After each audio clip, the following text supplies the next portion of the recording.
The folder landed on the table with the kind of thud that meant something. Frank Zappa didn't say anything at first. He just watched. That was his way in a room. Watching, measuring, deciding who understood and who was pretending to. He'd spent years developing that radar, and by 1969, it had become almost involuntary. Walk in, scan the faces, know within 30 seconds who was worth talking to. The session was supposed to start at 2. It was now half past. In the studio, a converted warehouse space in the valley that smelled permanently of cigarette smoke and old carpet, was only half filled. A drummer adjusting his kit in the corner, an engineer behind the glass running cable, not making eye contact with anyone, and Jeff Beck, sitting on a chair near the far wall, holding a cup of coffee with both hands and staring at nothing in particular. Zappa had heard Beck play. Everyone had. The Yardbirds, the Jeff Beck group. The records were good, genuinely good, and Zappa wasn't in the habit of calling things good when he didn't mean it. But records were one thing. Records were edited, layered, corrected. What Zappa wanted to know was simpler and harder than any record could answer. What happened when you took away the safety net? He picked up the folder and walked over. Here, he said, setting it down on the amplifier next to Beck's chair. Beck looked at it, didn't pick it up. What is it? A piece I've been working on. 8 months. Zappa pulled a chair and sat. It's for guitar, among other things. Beck finally picked up the folder and opened it. The pages inside were dense. Notation running wall to wall, time signatures shifting, dynamics marked with a kind of obsessive specificity that most musicians would find exhausting to even read. There were marginal notes in Zappa's handwriting, arrows connecting phrases across pages, small diagrams that weren't standard notation at all, but some kind of hybrid system Zappa had developed for himself. Beck turned a page, then another. How long is this? 14 minutes, approximately. Beck nodded slowly.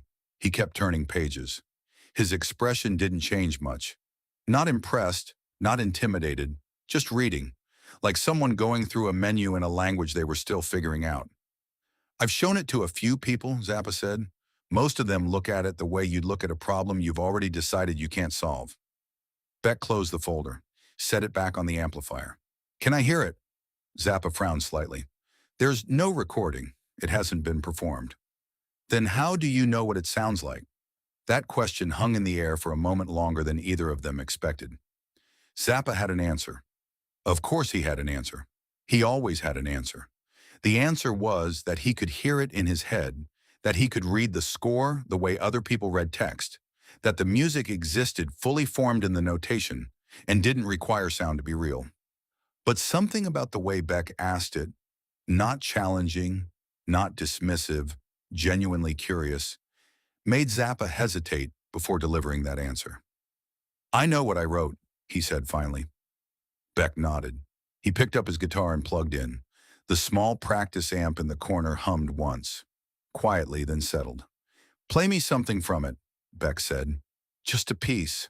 Anything. Zappa sat back. This wasn't how he'd imagined the session going. He'd imagined Beck working through the score, struggling with it, asking questions. He'd imagined himself explaining the compositional logic, the structural decisions, the way each section connected to the next. He was good at explaining. He enjoyed it more than he usually admitted. Instead, he was being asked to perform his own piece on the spot to a man who had just closed the score without finishing it. He picked up a second guitar that was leaning against the wall and played a segment, roughly 2 minutes from the middle of the composition. His playing was precise, controlled, deeply intentional. Every note was exactly where he decided it should be. It sounded unmistakably like what it was, a demonstration of written music. Technically correct, structurally coherent, the kind of playing that proved you understood something all the way down to its bones. When he stopped, Beck was quiet for a moment. Then he started playing. He didn't ask for the score. He didn't reference it.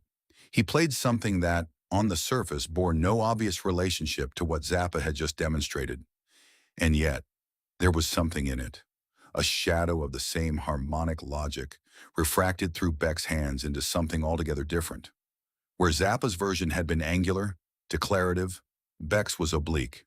Where Zappa had stated, Beck implied. The engineer behind the glass stopped what he was doing. The drummer in the corner stopped adjusting his kit. Nobody said anything. Nobody wanted to be the one to make a sound and break whatever was happening in that room. Beck played for 4 minutes, then 5. He wasn't following the score. The score was still sitting on the amplifier, unopened.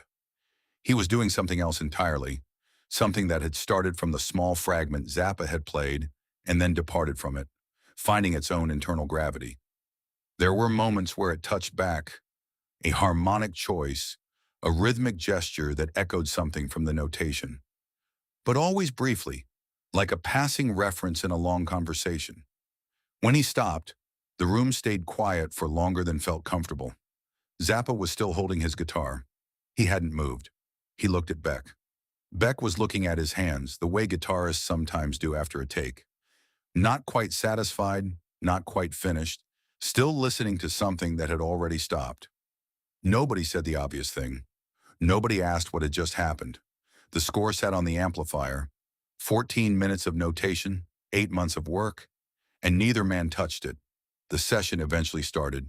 They recorded something that afternoon, a different piece, and the work was solid, professional. The kind of session that gets called productive in the logbook and then slowly fades from everyone's specific memory while the feeling of it lingers for years. But the drummer would tell it differently when people asked. He told it the way you tell a story about something you weren't sure you understood until much later. He said Zappa walked into that room carrying absolute certainty, not arrogance, exactly. Certainty. The certainty of someone who has worked on something for 8 months and knows it the way you know your own face. He'd written every note. He'd heard every transition in his head hundreds of times. He knew what the piece was, what it said, what it needed from a performer. Then Beck put the score back on the amplifier, listened to 2 minutes of it being played, and spent the next 5 minutes going somewhere Zappa had been trying to reach for 8 months. Frank didn't say anything for a long time after Beck stopped, the drummer said. He just sat there, and you could see it on his face. Not anger, not embarrassment, something quieter than that, like a door had opened in a wall he didn't know had a door. It took years for the story to surface properly. Zappa wasn't the type to repeat it voluntarily.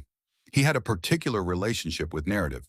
He liked being the one who saw clearly, who understood the structure, who named the thing everyone else was only feeling.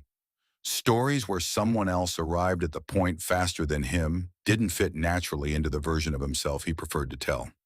But in 1991, in a long interview that covered a lot of ground, his failing health, his work with orchestras, his increasingly fractured relationship with the music industry, a journalist who had done their research asked him directly about that afternoon in the Valley.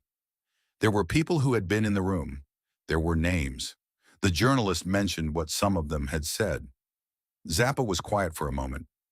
Not evasive, just taking his time.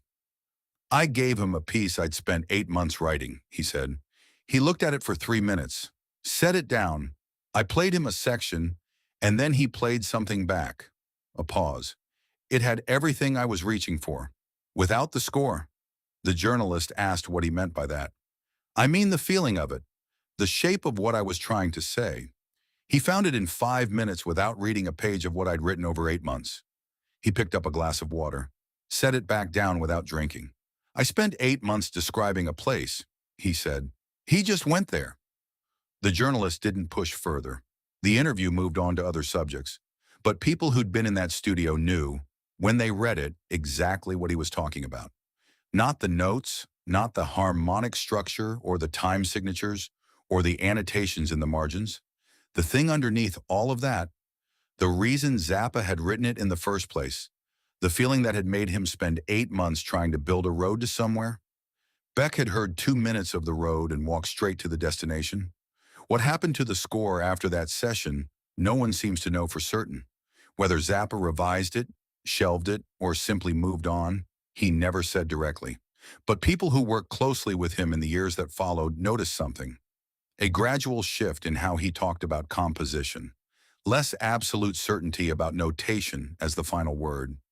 More genuine curiosity about what players did with space when you gave it to them.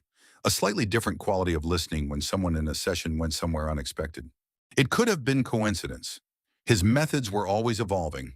The shift might have had nothing to do with one afternoon in 1969 and everything to do with the orchestral projects, the changing lineup of musicians, the general forward motion of a restless mind. But the drummer had his own theory. He stated it plainly, without drama, when a journalist asked him about Zappa's studio approach years later. Frank walked in that day completely certain about what he'd written, he said. He walked out still certain. But something had shifted. Not doubt, not quite. More like he'd encountered a different question than the one he thought he was asking. He paused, searching for the right way to put it. The score was right. Beck just showed him that right wasn't the only thing a piece of music could be. The folder stayed on the amplifier for the rest of the session.